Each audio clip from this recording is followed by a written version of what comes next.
Par cette courte exhortation, j'aimerais encourager quelqu'un à la patience. Il est vrai que nous sommes dans une société, nous sommes dans un environnement où les choses vont vite de nos jours, où vraiment la société nous impose de faire telle ou telle chose avant telle ou telle période de notre vie, d'accomplir telle ou telle chose avant tel âge, avant telle saison, etc.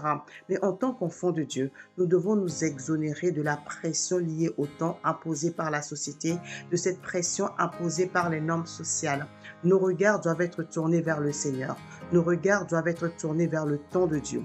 Nos regards doivent être tournés vers le plan que le Seigneur a déterminé à l'avance, vers les saisons, vers la temporalité qu'il a définie à l'avance. Car le temps de Dieu est le temps parfait pour toutes choses.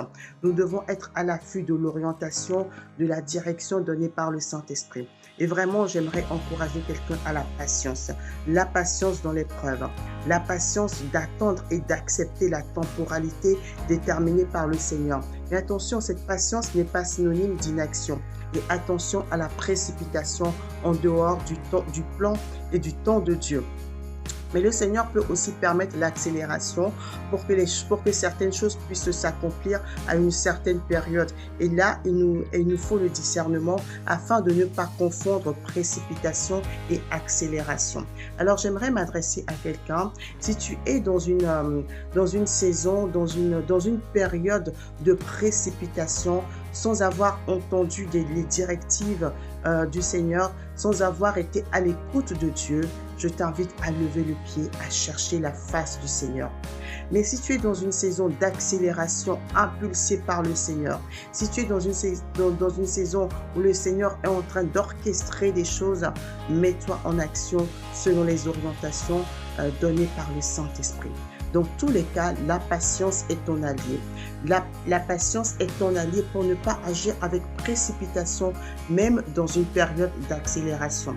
La patience va te faire chercher la face de Dieu. La patience va te faire agir au bon moment, ni avant ni après.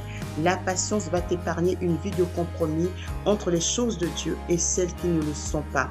La patience dans le Seigneur est ton allié, mais attention à ne pas en faire un motif d'inaction ou ne pas en faire un motif qui viendrait nourrir tes peurs. Et là aussi, nous avons besoin de discernement. Je prie que le Seigneur te donne le discernement. Je prie que le Seigneur te donne la patience d'attendre, la patience d'accepter le temps qu'il aura déterminé, la patience d'agir au bon moment.